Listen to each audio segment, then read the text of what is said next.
प्रसादात् भगवत्प्रसादो यस्य प्रसादान्न गति कुतोऽपि ध्यायुं स्तुवं तस्य यशस्त्रिसन्ध्यं वन्दे गुरो श्रीचरणारविन्दम् आजानुलम्बितभुजौ कनकावदातौ सङ्कीर्तनैकपितरौ कमलायताक्षौ विश्वाम्बरौ द्विजवरौ युगधर्मपालौ वन्दे जगत्प्रियकरौ करुणावतारौ नमस्त्रिकालसत्याय जगन्नाथसुताय च सवृत्ताय सपुत्राय सकलत्राय ते नमः बर्हापीडाभिरामं मृगमदतिलकं कुण्डलाक्रान्तगण्डाम् पञ्चाक्षं कम्बुकण्ठं स्मितसुभगमुखं स्वाद्वरेण्यस्तवीनुं श्यामं शान्तं त्रिभङ्गं रविकरवसनं भूषितं वैजयन्त्या वन्दे वृन्दावनस्थं युवति शतवृतं ब्रह्मगोपालवेशं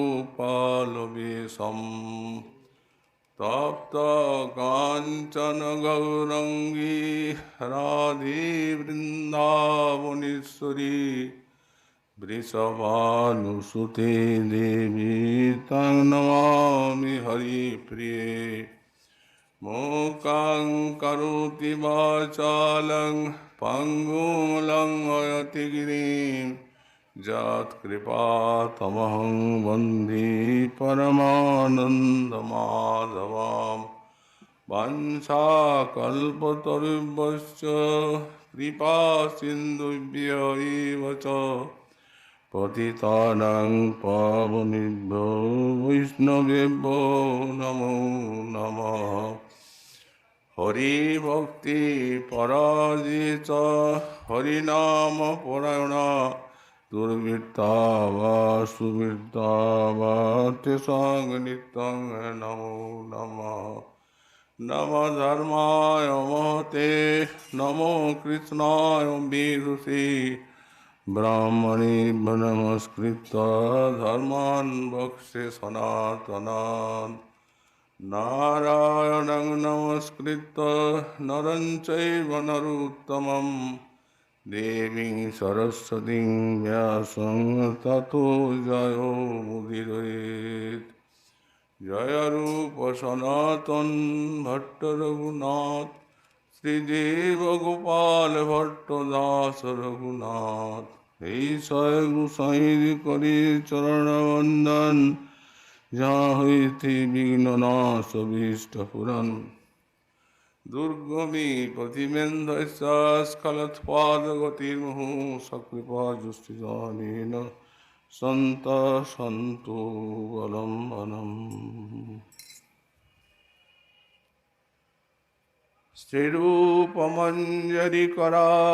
श्रीरूपमञ्जरीकरार्चितपादपद्मो मुष्टीन्द्रनन्दनभुजार्पितमस्तकायाः हामुदतः कनकगौरी पदारविन्द सम्भावनानि सनकैस्तव किङ्करिष्ये परम करुणाघन विग्रह শ্রী শ্রী গৌর নিত্যানন্দ এবং শ্রী শ্রী গান্ধর্বা গিরিধারীর করুণায় আমাদের পরম শ্রদ্ধাস্পদ ঐকান্তিক ভজননিষ্ঠ পরম নিষ্ঠাবান রাধা পাদ পদ্মৈকনিষ্ঠ শ্রী শ্রী কৃষ্ণদাস বাবাজি মহারাজের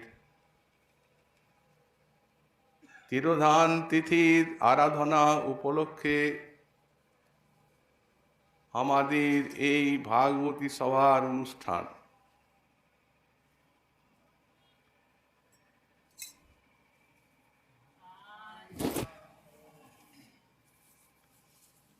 এই অনুষ্ঠানে এবারে আমাদের শ্রী শ্রী বাবার সর্বাধিক প্রিয়তম গ্রন্থ শ্রী গৌড়ীয় বৈষ্ণবাচার্য বর্য শ্রী শ্রী রাধাকুণ্ডাশ্রয়ী পরম পূজ্যপাদ শ্রী শ্রীল রঘুনাথ দাস গোস্বামী চরণীর প্রণীত শ্রী শ্রী বিলাপ কুসুমাঞ্জলি। এই বিলাপ কুসুমাঞ্জলি স্তোত্রে ত্রিপাদ গোস্বামী চরণ 72 সংখ্যক শ্লোকে তার পরম অভীষ্ট শ্রী শ্রী রাধা রানীর চরণে প্রার্থনা জ্ঞাপন করতে গিয়ে লিখেছেন, শিরূপমঞ্জরি করার চিতপাদ পদ্ম গোষ্ঠীন্দ্রনন্দন ভুজার পীতমস্তকায়া হা মুদত কনক গৌরী পদারবিন্দ সম্বাহনানি সনকই স্তব কিং করিষ্যে। অভীষ্ট রাধারানীকে প্রার্থনা করছেন, হা কনক গৌরী, হা স্বর্ণগৌরী শ্রী রাধিকে, গোষ্ঠীন্দ্রনন্দন ভুজার পীতমস্তকায়া শিরূপমঞ্জরি করার চিতপাদ পদ্ম। তুমি যে কালে শ্রী ব্রজরাজ নন্দনীর বাহুতে মস্তক দিয়ে আছো, সেই সময়ে শিরূপমঞ্জরি পাদ পদ্ম সম্বাহন করছেন, শ্রী পুষ্টেন্দ্র নন্দনীর পাদ পদ্ম সম্বাহন করছেন। তৎকালে হে কনক গৌরী, তে পদারবিন্দ মৌদত, তোমার চরণ কমল আমি অতি আনন্দ ভরে সনকই সম্বাহনানি কিং করিষ্যে, ধীরে ধীরে সম্বাহন করব, এরূপ সৌভাগ্য আমার কবে হবে। শ্রীপাদ গোস্বামী চরণ এখানে রাধারানীর যে সম্বোধনটি দিয়েছেন, হা কনক গৌরী, এই যে হা শব্দটি, এটি হচ্ছে শোকবাচক বা বিষাদবাচক অব্যয় পদ। এই যে শ্রীপাদের শ্রী শ্রী বিলাপ কুসুমাঞ্জলি, এর সবটি প্রগাঢ় শোক, বিষাদ এবং আর্তি ভরে তিনি তাঁর অন্তরের প্রার্থনা রাধারানীর চরণে জ্ঞাপন করেছেন। আমাদের শ্রীমৎ রূপ গোস্বামীপাদ তাঁর শ্রী শ্রী ভক্তরসামৃত সিন্ধু গ্রন্থে যখন ভাগবত প্রণীহিত নবধা ভক্তিকে 64 অঙ্গে বিশ্লেষণ করলেন, তখন একটি অঙ্গ লিখলেন বিজ্ঞপ্তি। এটি হচ্ছে 34 সংখ্যক, ওই 64 অঙ্গের মধ্যে 35 সংখ্যক অঙ্গ এটি। ভক্তগণের অপরিহার্য এই ভক্তি অঙ্গটি, এই বিজ্ঞপ্তি। গোসাইপাদ বিজ্ঞপ্তি কাকে বলা যায়? অন্তরের প্রার্থনা, অভিলাষ, অভীষ্ট চরণে নিবেদন করা, বিজ্ঞাপন করা, এটি হচ্ছে বিজ্ঞপ্তি। গোসাইপাদ বলেন এই বিজ্ঞপ্তি তিন প্রকার। একটা সংপ্রার্থনাত্মিকা, একটি দৈন্যবোধিকা, আর একটি হচ্ছে লালসাময়ী। বিশ্বনাথ চক্রবর্তী পাদ এইখানের ব্যাখ্যাতে লিখলেন, যারা সাধক অজাতরতি, তাদের অভীষ্ট চরণে প্রার্থনাটিকে বলা হবে সংপ্রার্থনা। আর যারা জাতরতি সাধক, তাদের বলা হবে লালসাময়ী। এই লালসাটি এত উঠছে কোত্থেকে? এই যে লালসাময়ী শব্দটি দিয়ে আর গোসাইপাদ যে ময়ৎপ্রত্যয় এটা দিচ্ছেন, প্রচুর লালসা প্রার্থনার ভিতরে। এই লালসার উৎপত্তি ভূমি কোথায়?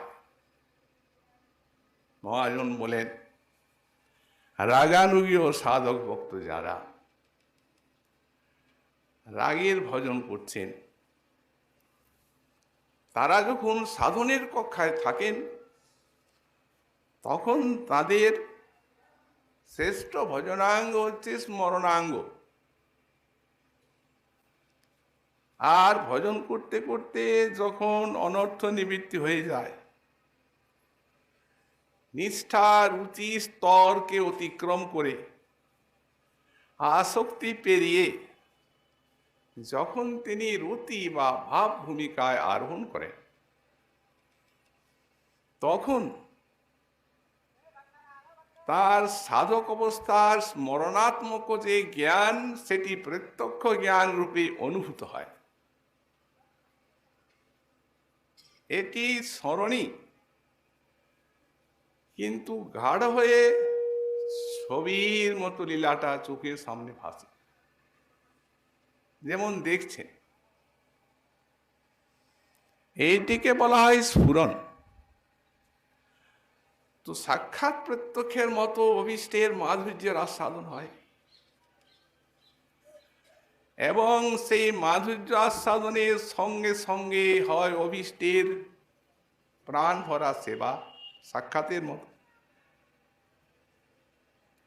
সেই স্ফূর্তিটি, প্রত্যক্ষ জ্ঞানটি যখন বিরাম হয়ে যায়,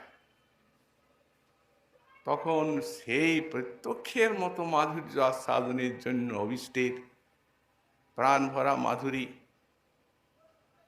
আর সেই সেবা প্রাপ্তির জন্য তার প্রগাঢ় লালসা জাগে।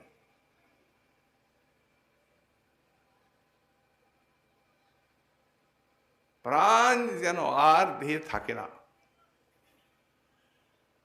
যখন প্রেম ভূমিকা আরোহণ করেন, তখন আরো গাঢ় হয়ে যায়।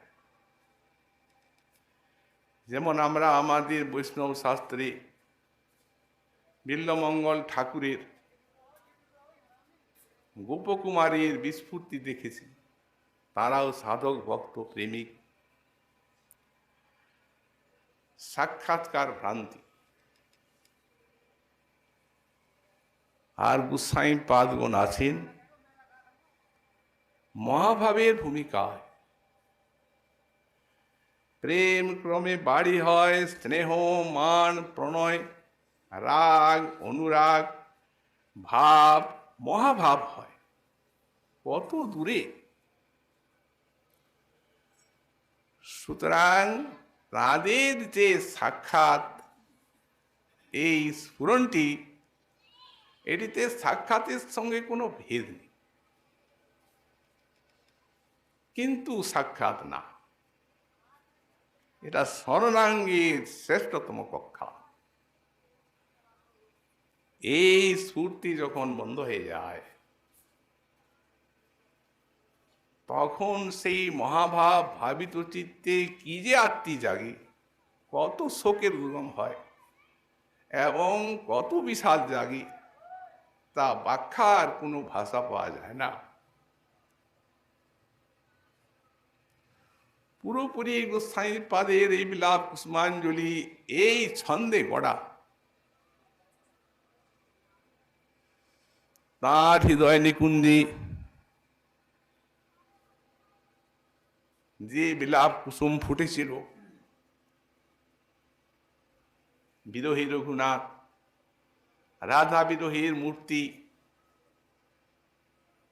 সেই বিলাপ কুসুমাঞ্জলি চয়ন করে অঞ্জলি ভরে তিনি তার পরমাবিষ্ট রাধারানীর চরণে দিয়েছেন অঞ্জলি। এই বিলাপ কুসুমাঞ্জলি এ তো কান্না। প্রিয়জনের জন্য বিলাপ করতে করতে কেউ যেন রোদন করে, প্রিয়জনের গুণ স্মরণ করে করে, এ তো তাই। সুতরাং যেমনি দেবতা তেমনি উপচার, তেমনি সেবক। দেবতা অখণ্ড মহাভাবের সাক্ষাৎ মূর্তি,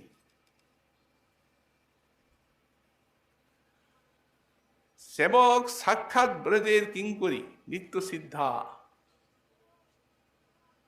রতি মঞ্জুরি বা তুলসী মঞ্জুরি। সেবার উপচার প্রত্যেকটি বিলাপ কুসুম অতিশয় চরম আরতি এবং উৎকণ্ঠা মকরন্দে ভরা, তারপরে অশ্রু জলে সিক্ত সেই কান্নায়। অভিষ্টের কতখানি চিত্র দ্রাবক তাই চিন্তনীয়। কারণ গোস্বামীপাদ বললেন অপার করুণা সাগর রূপিণী রাধারানী শুধু তার মনেই করুণা নেই, তার দেহটিও করুণায় গলিত। এটা কোথাও শোনা যায় না। তাহলে এত করুণা যার, আমরা বলবো এত কাঁদছেন রঘুনাথ প্রিয় কিঙ্করী, আড়ালে আছেন কি করে? সামনে আসছেন না কেন? স্ফূর্তির বিরাম কেন? শ্রীকৃষ্ণ যখন অন্তরিত হয়ে গেলেন রাসলীলায়, তখন গোপীগণ তাকে অভিযোগ করলেন, কেন তুমি এত কাঁদালি? উনি বললেন, আমি তোমাদের ভজন করছিলাম আড়ালে থেকে, ছাড়ি নাই। অন্তর্ধানে থেকে আর তোমাদের সেই বিলাপের রস, বিলাপের আস্বাদন আমি প্রাণ ভরে আস্বাদন করছিলাম।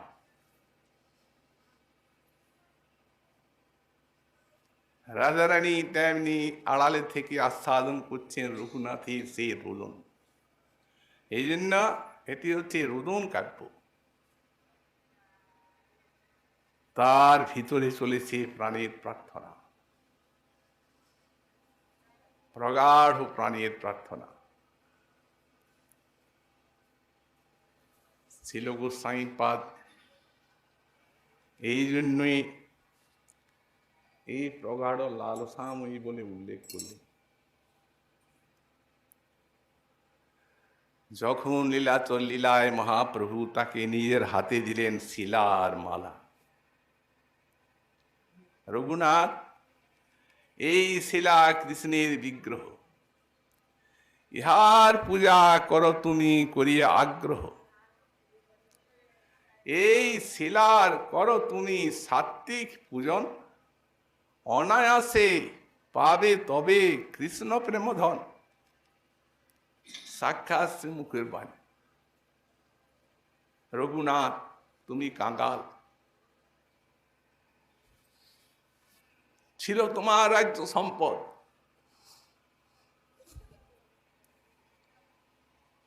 কিন্তু এক্ষণে তুমি তো ভিখারি, সেবার উপচার পাবে কোথায়? কিচ্ছু দরকার নেই। এই দুই দিকে দুই পত্র মধ্যে কমলমঞ্জরি, এই রূপ অষ্টমঞ্জরি দিবে শ্রদ্ধা করি। সাত্বিক পুজো তোমার করবে তুমি। দুদিকে দুই পাতা, মাঝখানে কোমল মঞ্জরি, 8টা মঞ্জরি গিরিধারীকে দেবে। 1 গণ্ডূর জল, 8 পাতা তুলসী। কত আনন্দ! সেবাকালে হেরে সাক্ষাৎ ব্রজেন্দ্রনন্দন। এই জল তুলসী সেবায় রঘুনাথের যে সুখদয়, ষোড়শ উপচারে ভক্তি তত সুখ নয়। এই জল আর তুলসী, এই সুখটা আসছে কোত্থেকে? ভক্ত কি নিজের সুখ কামনা করেন?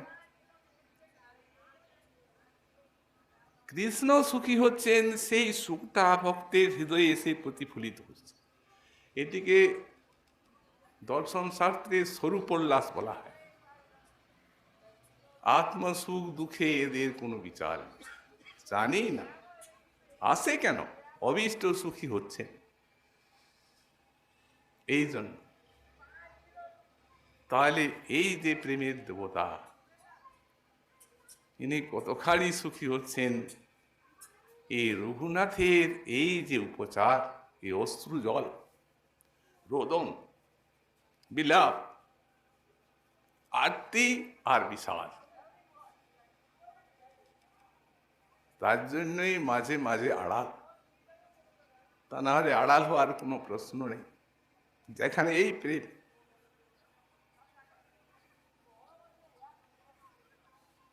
এই শ্লোকে শ্রীপাদ গোস্বামী চরণ তিনি শ্রীরূপ গোস্বামী পাদের আনুগত্যে অভীষ্ট রাধারানীর পাদ পদ্ম সম্বাহন সেবা লাভ করেছেন। সং আচরণ করে তারা নিত্যসিদ্ধ পার্শ্বদ দেখাচ্ছেন। আনুগত্য বিনা ভজনের এই ব্রজ ভজনের সিদ্ধি নেই, আনুগত্য চাই। মহাপ্রভুর দাক্ষিণাত্য ভ্রমণকালে তিনি যখন রঙ্গক্ষেত্রে ব্যাঙ্কট ভট্টের গৃহে চাতুর্মাস্য যাপন করেন, তখন 4 মাস থাকলেন। একটা ভট্টের সঙ্গে সখ্য ভাব হয়ে গেল, দীর্ঘদিন বাস করলেন। তো ভট্টের মনে একটা অভিমান ছিল, উনি তো শ্রী বৈষ্ণব, নারায়ণ লক্ষ্মী নারায়ণের উপাসক। উনি মনে চিন্তা করতেন যে নারায়ণের তো কোনো অবতার নেই, অতএব নারায়ণই স্বয়ং ভগবান, এবং কৃষ্ণ আর যত সবই অবতার। এই অভিমানটা ছিল। অবশ্যই এটা প্রাকৃত অভিমান না, ইষ্টনিষ্ঠা, তবু ছিল। কারণ বাস্তব তত্ত্ব কৃষ্ণ স্বয়ং ভগবান, আর ইনি বিলাসমূর্তি। তো সুতরাং সেই অভিমানটা খণ্ডন করবেন মহাপ্রভু। তাই একদিন পরিহাসের সুরে বলছেন,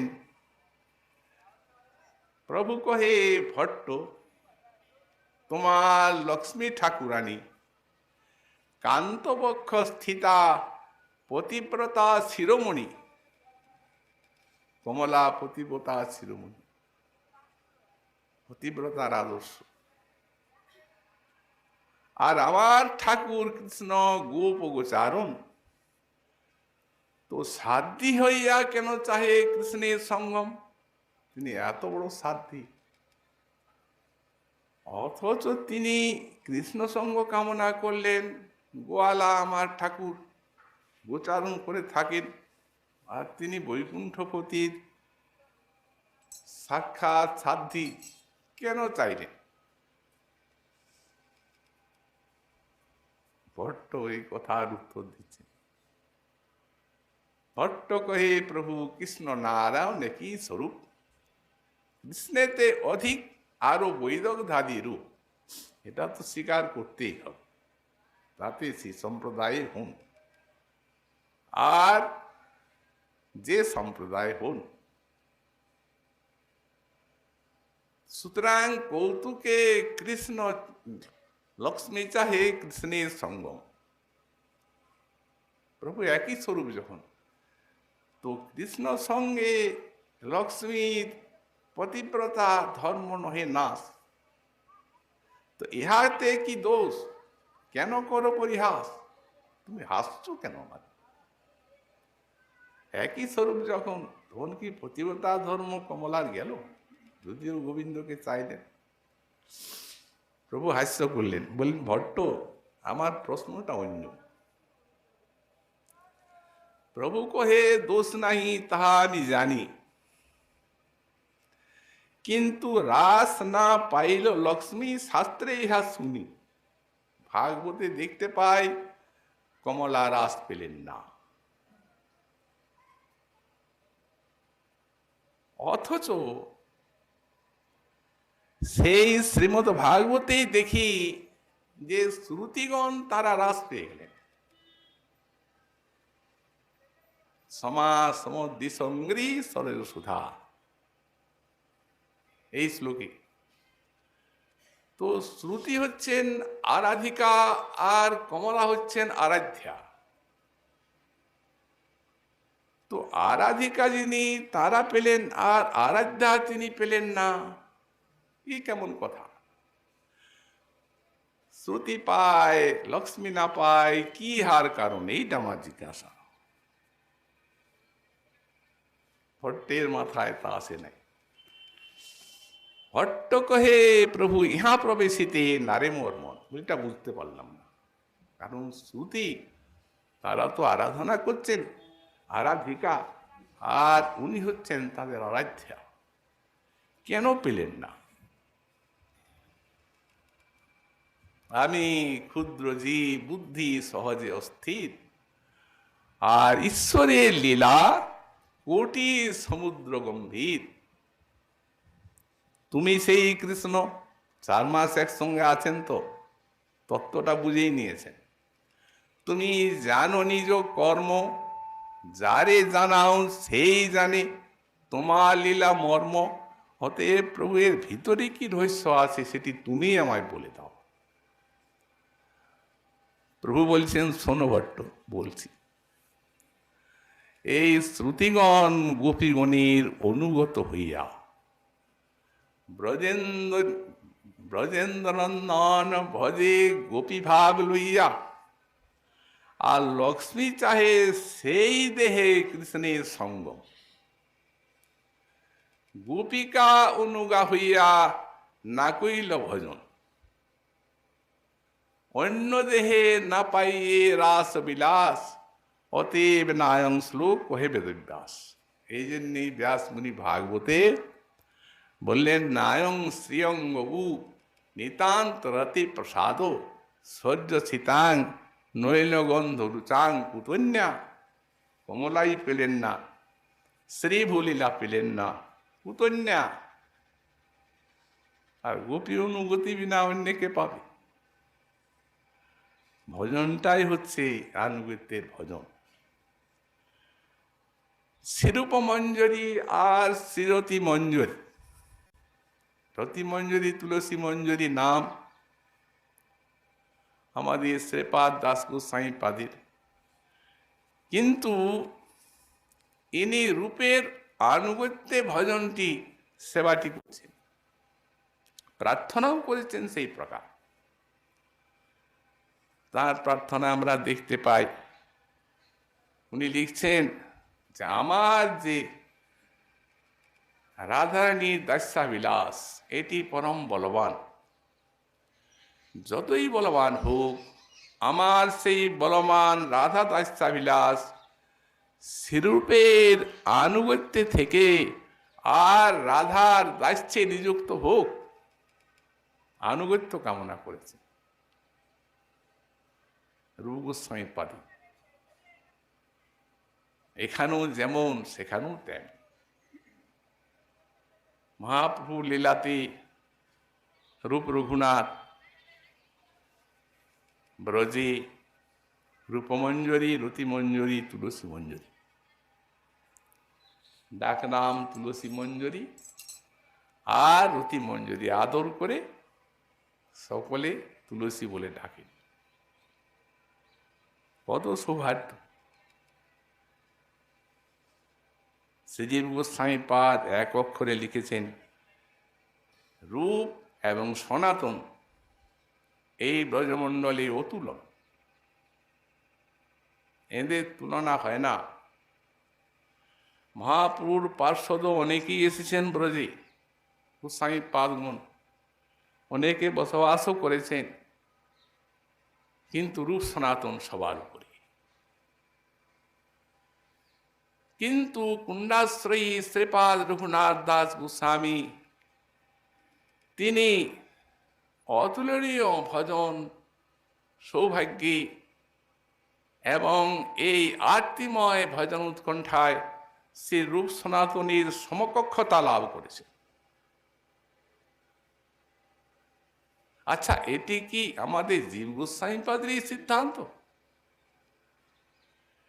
যে যারা অতুলন ব্রজমণ্ডলে রূপ সনাতন রঘুনাথ তাঁদের সমকক্ষতা লাভ করলেন, এটি জীব গোস্বামী পাদেরই অনুভব, না শ্রীরূপও জানেন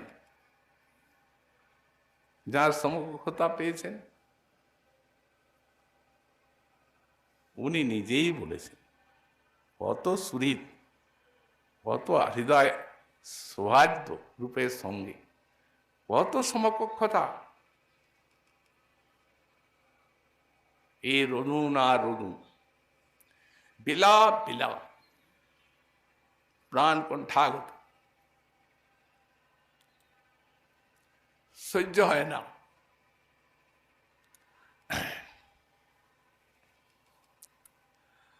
তখন কি করলেন?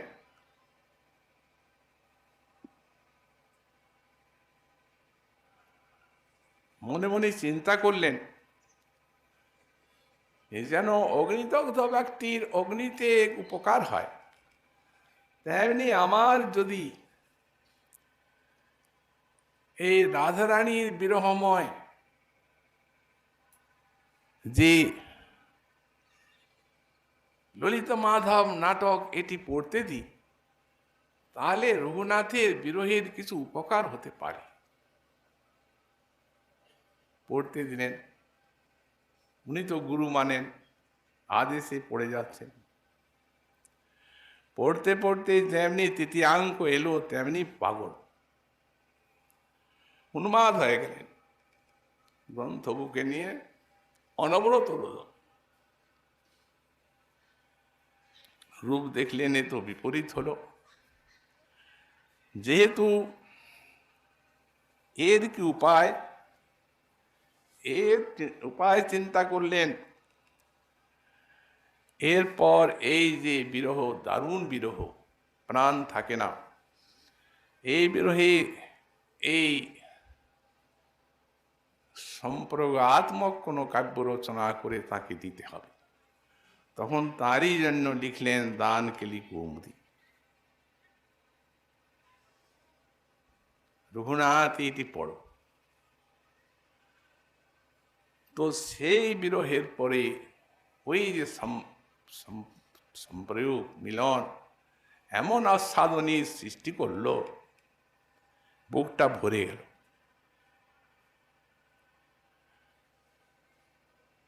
কোনো আধারে যদি অবিরত জল ঢুকে তাহলে যেন আধারটা উচ্ছ্বসিত হয়ে স্রোত বেরিয়ে যায়, তেমনি রঘুনাথের হৃদয় আধার থেকে একটা স্রোত বেরিয়ে গেল দানকেলি চিন্তামণি। মোট কথা বিরহ আর সম্মিলন দুইটি তো চরম রস। যত বিরহ রস তত মিলনের আস্বাদ। ন বিনা বিপ্রলম্ভেন সম্ভোগ পুষ্টিমশ্নুতে। এই জন্যই সৌহার্দ্যের শ্রীপাদ গোস্বামী চরণ সেই দানকেলি কৌমুদী শেষে রাধাকৃষ্ণের চরণে রঘুনাথের জন্য প্রার্থনা করেছেন। রাধা কুণ্ডতটি কুটির বসতি স্তক্তান্য কর্মাজন সেবা মেব যুবয়ু জগৎতুমুৎকণ্ঠতে বৃন্দাবন দুহদ পদবী ক্রীড়া কটাক্ষদূতে তর্ষাক্ষ তরু মাধব ফলি স্তূর্ণং বিধেস্তয়া। হে রাধা মাধব, আমার এক পরম শরীর, কোনো একজন নাম উল্লেখ করেন নাই, বললেই বুঝতে পারবে তোমরা। এই রাধা কুণ্ড তটি কুটির বসতি স্তক্তান্য কর্মা। রাধা কুণ্ড তটে পর্ণকুটিরে বাস করে সব ছেড়ে দিয়েছেন, আর সেবা মে বুঝবয়ু জগৎ তুমুৎকণ্ঠতে তোমাদের সাক্ষাৎ দর্শন এবং সেবা লাভের জন্য অহরহ কাঁদছে, দিবার এই বিলাপ। বৃন্দাবনে বাস করেন যারা, তোমাদের সেবা কামনা করেন, তাদের যে অভিলাষ, সেই অভিলাষ তোমরা পূর্ণ করো কিনা, করে তো থাকো। কি জন্য তাহলে বিলম্ব করছো? সহ্য করা যায় না। তর্ষাক্ষ তরু ঐশ্য ঐশ্য রঘুনাথ ঐশ্য, এই পরম শ্রী রঘুনাথের যে সেই তৃষ্ণা তরু, বললেন সেই তৃষ্ণা তরুকে শীঘ্র ফলিত করো। তূর্ণং পিতেই, আর দেরি করবে না, সহ্য করা যায় না। এমনি রূপ রঘুনাথের পারস্পরিক সৌহার্দ্য আর তেমনি রূপের প্রতি ভক্তি শ্রীপাদ রঘুনাথ দাস গোস্বামী চরণে। এই শ্লোকে একটা লীলা স্ফূর্তিতে একটি লীলা সাধন করেছেন শ্রীপাদ তুলসী মঞ্জুরি রূপে, আর স্ফূর্তির বিরামে হয়েছে প্রার্থনা। এখানে বলছেন শিরূপমঞ্জরি করা চিতপাদ পদ্ম গোষ্ঠেন্দ্র নন্দন ভুজার পিতমস্তকায়া। হা কনক গৌরী, হা কনক গৌরী স্বর্ণ গৌরী শ্রী রাধিকে, শ্রী গোষ্ঠেন্দ্র নন্দনের বাহুতে তুমি মস্তক অর্পণ করে আছো। সেই সময়ে শিরূপমঞ্জরি গোষ্ঠেন্দ্র নন্দনের পাদ পদ্ম সম্বাহন করছেন। তৎকালে সেই সঙ্গে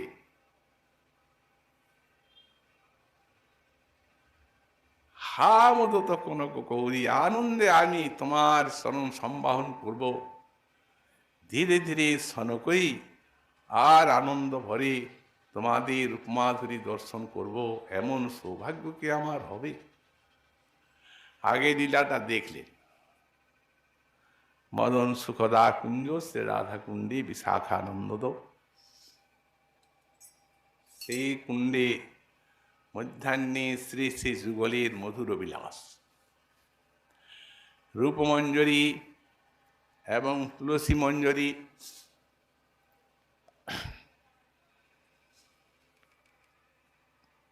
উভয়ই কুঞ্জনন্দে নন্দী আর সে অপূর্ব বিলাস মাধুরী আস্বাদন করেছেন।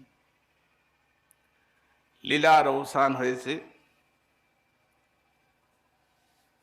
কুঞ্জে প্রবেশ করেছেন। সে কি অপরূপ কুঞ্জ! কুমকুম ধর্ষিত রং দিয়ে আর সব কাম চিত্রগুলি অঙ্কন করা হয়েছে। কে এঁকেছে? এই কিঙ্করীগণই এঁকেছেন। শ্রী যুগলীর লীলার উদ্দীপক। দেখলেই সেই চিত্রগুলি লীলার অখণ্ড আবেশ অন্তরে জাগে। দেখছেন দরজায় ভ্রমর গুঞ্জন করছে,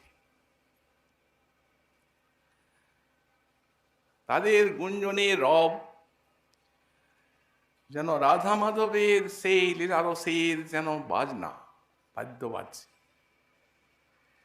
অথচ তারা দ্বারে প্রহরীর মতো বিরাজ করছে। কেউ যদি বিরোধী জন আসে, ঢুকতে দেবে না তারা, কিঙ্করী ছাড়া।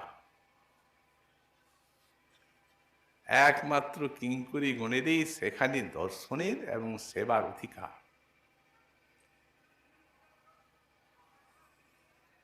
এইরূপ অপরূপ কুঞ্জে আমাদের শ্রীপাদ দাস গোস্বামী চরণ তুলসী মঞ্জুরি রূপে যুগল বিলাসের জন্য একটা শয্যা পেতেছেন, ফুলের কুসুম দিয়ে শয্যাটা পেতেছেন, ফুল দিয়ে মোটাগুলিকে ফেলে দিয়েছে, মোটাগুলি ফেলে দিয়ে কেবল পাপড়ি আছে,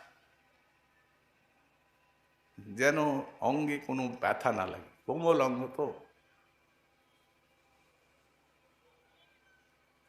আর এমন ভাবে একটা কোমল বসন দিয়ে সেটাকে মুড়েছেন, নিচে দিয়েছেন বসনটা, মাঝখানে দিয়েছেন সেই ফুলের পাপড়ি মোটাগুলোকে সব সরিয়ে, আর তার উপরে সেটিকে সেই বসনটিকে দুই দিয়ে ঘুরিয়ে দিয়েছেন। এরবে সেই আসনটি পেতেছেন, সেই শয্যা। আর কিশলয়ের একটা বালিশ, ফুলের শয্যাটি পেতেছেন আর কিশলয় দল, কোমল কোমল কিশলয় একটা বালিশ। তো রাধা মাধবের লীলা আর একটা বালিশ, সেটা লীলার সময়ে বোঝা যাবে কেন একটা বালিশ। এই যে কিঙ্করীগণ রাধারানীর, এরা হচ্ছেন সাক্ষাৎ সেবারসেরই মূর্তি। এদের স্বরূপটা সেবারস দিয়ে গড়া। এই জন্য যখন শ্রী শ্রী রাধা মাধব লীলা করবেন, এদের সেবার সময় সেই লীলার স্বরূপটি এদের হৃদয়ে এসে উদিত হয়। এটা এদের ওই রাধাচরণ নিষ্ঠার আর এদের যে ঐকান্তিক সেবানিষ্ঠা, তারই প্রভাব। আগেই তারা বুঝতে পারেন যে আজ শ্রী শ্রী রাধা মাধবের কি লীলা হবে, এই জন্য সেই তদনুরূপ সব সেবার সম্ভার রচনা করেন।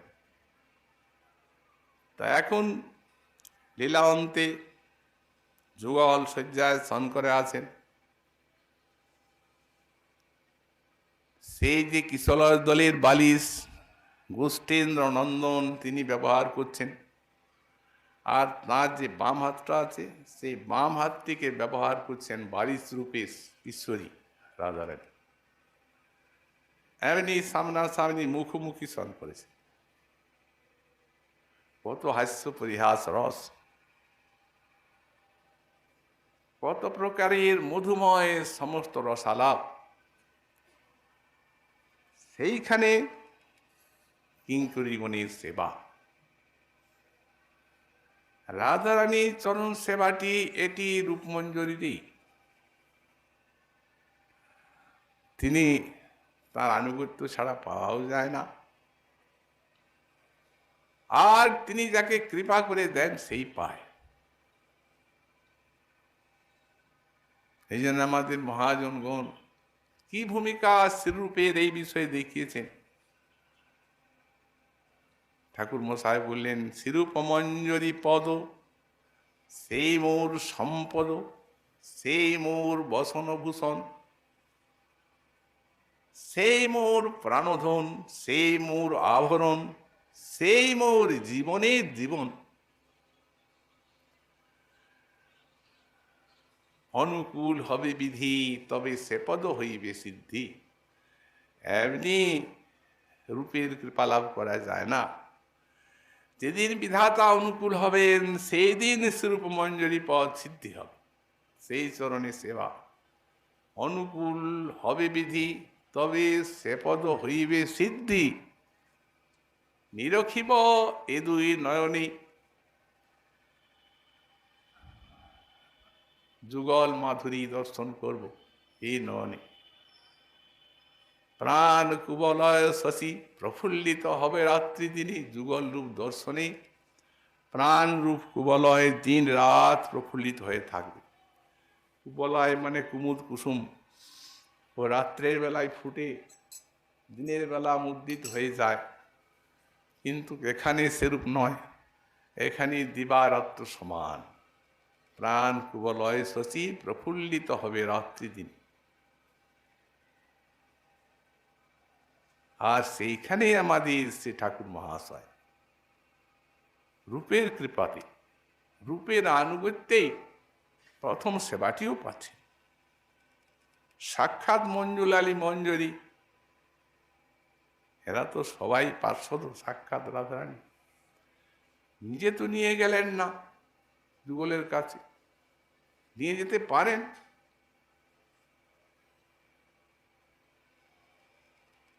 কিন্তু নিয়ে না নিয়ে তো নিজে রূপমঞ্জুরির হাতেই দিলেন। এই যে ঠাকুর মহাশয়ের মঞ্জুরি স্বরূপ,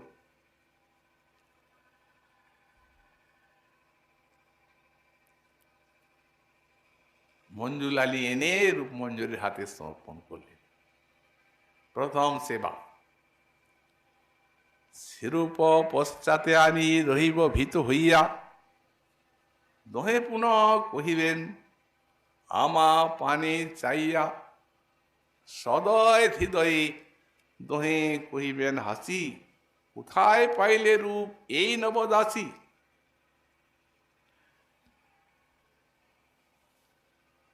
শিরূপমঞ্জরি তবে দহ বাক্য শুনি, কহিবেন মঞ্জুলালী দিলা মোরে এই দাসিয়ানি।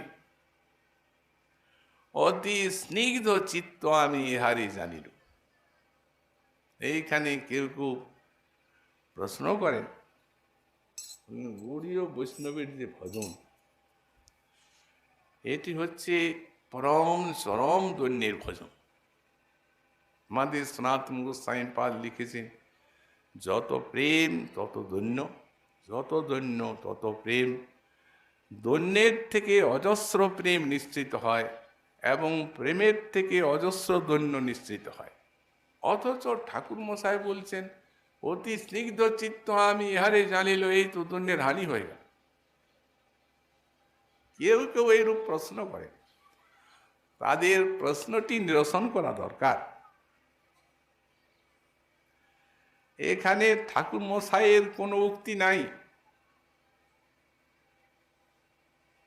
এখানে রূপমঞ্জরি জিজ্ঞাসা, শ্রী যুগল জিজ্ঞাসা করছেন রূপমঞ্জরিকে যে রূপ একে কোথায় পেলে। তখন রূপের উক্তি যেটি, সেইটি ইনি বলেছেন। নিজে বলছেন নাকি? অবিকল। এতে লীলাটি যে প্রত্যক্ষ, এতে কোনো সন্দেহ নেই।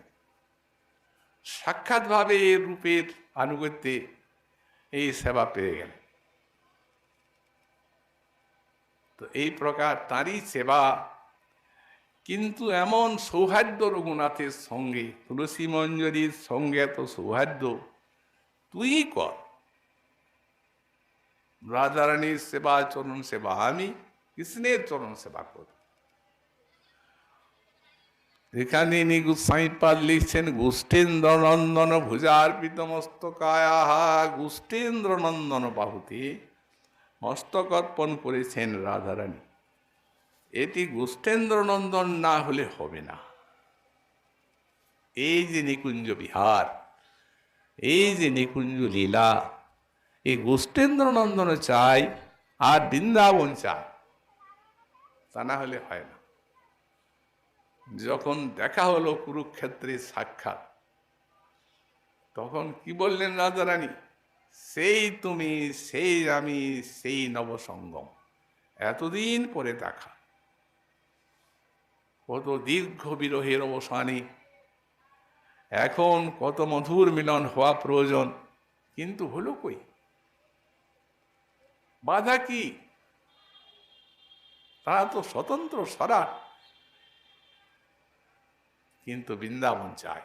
সেই তুমি, সেই আমি, সেই নবসঙ্গম। তথাপি আমার মন হরি বৃন্দাবন, বৃন্দাবনে উদয় করাহ আপন চরণ। তুমি বৃন্দাবনে চলো। সেই বৃন্দাবন, গোবর্ধন, যমুনা, পুলিন বন, সেই কুঞ্জে রাসাদিক লীলা, সেই ব্রজে ব্রজজন, মাতা পিতা বন্ধুগণ, বড় চিত্রই কেমন পাশরিলা। রাধারানীরও মন চাইল না, গোবিন্দেরও মন চায় না। তার প্রমাণ কোথায়? আমরা বৃহৎ ভাগবতামৃতে দেখতে পাই।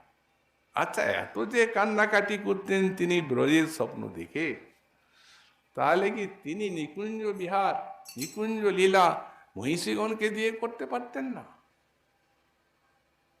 সেইখানেই তো নববৃন্দাবন করে দিয়েছেন রৈবতক পর্বতে, সেখানে তো হতো লীলা, হওয়ার নয়। এই মহাভাব, এর উপাদান এই নিকুঞ্জ বিহারের। আর স্বয়ং ভগবান পূর্ণতম তত্র গোপেন্দ্র নন্দন চাই। ব্রজেন্দ্র নন্দন ছাড়া এই লীলা আর অন্যত্র হবার নয়। এই অন্যত্র না হয়, সেই ত্রিভঙ্গ ভঙ্গিম ঠাম, সেই মুরলীধারী, আর সেই বৃন্দাবন বিহারী। এই জন্য এখানে গোষ্ঠেন্দ্র নন্দন ভুজার্পিত মস্তকায়া হা মধুতি কনক গৌরী সম্বোধন করছেন। হে কনক গৌরী, স্বর্ণকান্তি ঝলকে ঝলকে উৎসাহিত হচ্ছে। প্রত্যেকটি সৌন্দর্য মাধুর্যের মর্মে মর্মে অনুভূতি। যেমন সরস্বতী পা কথা বলছেন, তো যুগলে রসালাপ করছে, যেমন প্রবোধানন্দ সরস্বতী পাদ বললেন, এই জ্যোতির্ময়ী রাধা দ্রবিত কোন কান্তিকে নিন্দা করে থাকে রঙ্গপ্রভা। গাত্রে কোটি তড়িচ্ছবি, প্রবিততানন্দ ছবি শ্রীমুখে, বিম্বুষ্ঠে নববিদ্রমোচ্ছবি, করে সৎপল্লবৈকচ্ছবি। যখন অঙ্গকান্তিটা দেখছেন, কৃষ্ণ আছেন তো সামনে, উৎসাহিত হচ্ছে সেই অঙ্গের কান্তি। কোটি বিদ্যুতের শোভা, রাত্রে একটা জ্যোতি, কিন্তু জ্যোতির্ময়ী দেবতা দেবী। রাত্রে কোটি চরিচ্ছবি, তারও অনুভব আছে। প্রবিততানন্দ ছবি শ্রীমুখে, কৃষ্ণের সঙ্গে কথা বলছেন, রসালাপ। ক্ষণে ক্ষণে পলকে পলকে সেই রূপমাধুর্য শ্রীমুখের বর্ধিতই হয়ে চলেছে। ক্ষণে ক্ষণে নূতন নূতন নূতন, নব নব, সদাই নব। বিম্বষ্ঠে নববিদ্রুমোচ্ছবি কথা যখন বলছেন, তখন অধর বিম্বে নববিদ্রুম মনির ছবি উদিত হচ্ছে। করে সৎপল্লবৈকচ্ছবি, হাত নেড়ে কথা বলছেন, তখন পল্লবের ছবি হাতে। হেমাম মরুভকুটমল ছবি কুচ দ্বন্দ্বী রবীন্দ্রেক্ষণম, নয়নে অপূর্ব সুন্দর মধুর পদ্মপলাশির মতো শোভা। আর সেই নয়নে কত কত ভাব, ভাব ভাব হেলা, কোথায় কোথায়, শব্দে শব্দে এত আনন্দ লাভ করেছেন। আর সেই সঙ্গে চরণ সেবার আধার, একটা 3 অক্ষরের শব্দে সেই আনন্দটিকে ব্যক্ত করছেন। মোদত, হা মৌদত কনক গৌরী পদারবিন্দ, আমি পরমানন্দ ভরে তোমার চরণ সম্বাহন করব। হে কনক গৌরী, এই সৌভাগ্য আমার কবে হবে? না না, সেবা করছে। সেবা করতে করতে করতে করতে করতে করতে হলো কি, শয়ন করে আছেন তো বিলাস আনতে, ধীরে ধীরে চক্ষুগুলি মুদ্রিত আসছে। যদি ঘুমটা ভেঙে যায়, এই জন্য সনকই আসতে, যেন নিদ্রাটা না ভাঙে। ঘুমিয়ে পড়ছেন তো ধীরে ধীরে, যুগল আস্তে আস্তে আস্তে আস্তে আস্তে আস্তে নলগুলি মুদ্রিত হয়ে পড়ল। সেইভাবেই কিঙ্করী আছেন, রাধার চরণ বুকে আছে। যদি নাবতে যায়, যদি নিদ্রা ভেঙে যায়, সেই সময় হঠাৎ স্ফূর্তির বিরাম হয়ে গেল। তেমনি স্ফুরণের বিরাম হয়ে গেল, তেমনি হাহাকার করে উঠলেন এবং এই সেবার সৌভাগ্যটি প্রার্থনা করলেন অভীষ্টের চরণে। এ সখীগণের এই সৌভাগ্য নাই। এই জন্যে গোস্বামীপাদ নিজে বলেছেন, তাম্বুল অর্পণ পাদমর্দন পয়ো দানাভিসারাদিভি বৃন্দারণ্য মহেশ্বরী প্রিয়তয়া যা স্তূষয়ন্তি প্রিয়াঃ প্রাণপ্রেষ্ট সখীকুলাদপি কিলা সংকুচিত ভূমিকা কেলি ভূমিষু রূপমঞ্জরি মুখাস্তাদাচিকা সংশ্রয়ে। এখানে ললিতা বিশাখা ইত্যাদি সখীগণের গমনাধিকার নেই, কারো কোনো সখীরই নেই।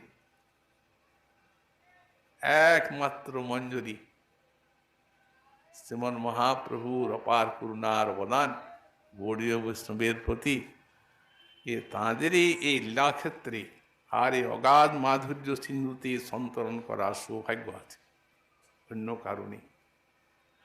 তারই আদর্শ আমাদের ছিল গোস্বামীপাদ। স্ফূর্তির বিরাম হলো, শ্লোক পাঠ করতে করতে ক্রন্দন করে উঠলেন।